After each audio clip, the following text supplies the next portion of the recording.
Hi, I'm Sarah Ryan, and this is my final project for the Masters in Digital Teaching and Learning. My journey at Azusa Pacific University began in undergrad, and I liked it so much that I stayed for the credential and master's program. At first, I didn't really care about getting my master's degree, but it was recommended to me by friends and mentors in education, and the more experience I had in the classroom, both abroad and here in the States, the more I began to understand how vital integration of technology is becoming.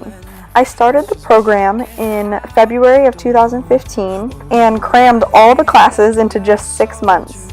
At the time, I was a long-term sub at Diamond Bar High School and really wanted to figure out how to integrate technology in an effective way in the math classroom. I took classes with Bill Selleck, Mark Rounds, Tim Holder, Lisa Rodriguez, Dr. Gilbreth, and I learned so much more than I could have trying to learn how to integrate technology on my own. I learned how to create and edit videos, use Twitter, take advantage of the Google apps that are out there, create better presentations, and even learn the skills to research technology in the future that I may want to incorporate in the classroom. One of my favorite tools that I learned about was Glogster, where students can go online and create posters or look through an entire library of academic posters created by other students.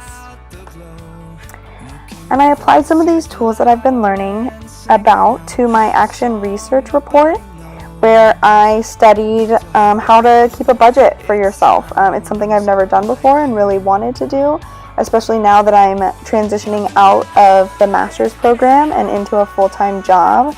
I have some student loans that I want to pay off and really just keep track of where my money goes so that I can save money and make payments on this loan and just pay off this loan as quickly as possible. So I started by getting advice from friends and family on what they do, and what I realized is budgeting is really a personal experience, and you have to do whatever is going to be best for you. So I ended up on Pinterest and found this blog called Pretty Providence. It's written by 2 young women, and they had some really good tips on beginning a budget. One of their first recommendations is that you start with your financial goals. What do you want to accomplish when you create a budget? Do you want to pay off your credit card debt? Do you want to save enough money for a vacation? Stuff like that. So I started obviously with with the fact that I want to pay off this loan in a reasonable amount of time. They recommended different software for keeping track of your expenses, like Mint.com or some other ones. But in talking to friends and family and doing some more research on my own, I felt that the simplest way for me to keep track would just be to use an Excel spreadsheet. I don't have a lot of experience with Excel, but was able to organize my budget in a way that made sense to me and really worked best for my financial needs. So I basically broke it down into income and expenses, and then I broke my expenses into fixed expenses and variable expenses per month, and then even included a little section for rainy day expenses. Either those happen once a year or in case of emergency, that kind of thing. So I basically used information on my income and expenses from May and June to come up with a rough budget for July and a projected budget for August. As you can see, my income is a little bit more consistent in May. June and July is a little bit lower. It's summer for us teachers. But it was enough information that I knew that in June I spent too much and needed to save a lot more in July. And now that I know how I'm spending my money and how to keep track of it, I'm a lot more confident in my abilities to save money and think that I will have no problem saving enough money each month to pay off these loans in a reasonable amount of time, perhaps even within 10 years. That'd be wonderful.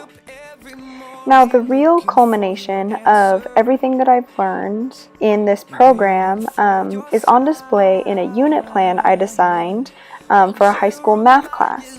The unit is on the mathematical concept of vectors that students usually learn in either Algebra 2 or pre-calculus. And they're used to describe the physics concepts of gravity, forces, motion, even navigation in mathematical terms so that we can solve problems involving these concepts. My main goal for the unit is that students will be able to model real-world scenarios using the mathematical concept of vectors, and really understand what vectors represent and how they're useful. The strategies in each lesson are designed with Gardner's multiple intelligences in mind, and there are also adaptations for GATE, ELL, and special needs students. Online resources and technology are utilized throughout the unit. We use programs such as GeoGebra online for students to practice drawing vectors. Students will create a treasure hunt using the directions on Google Maps. They will create a Glogster, one of those posters, as a final project to synthesize all the information that they've learned using videos, pictures, text, whatever they can come up with. And not only will the students be integrating technology, but the teacher can use the internet as a resource too. I plan on using Google Forms and a rubric generator to come up with assessment tools to assess my students' progress throughout the unit. There's so many things that I've learned in this program that I'm so excited to implement in my classroom, and I just can't wait to try it all out in the future.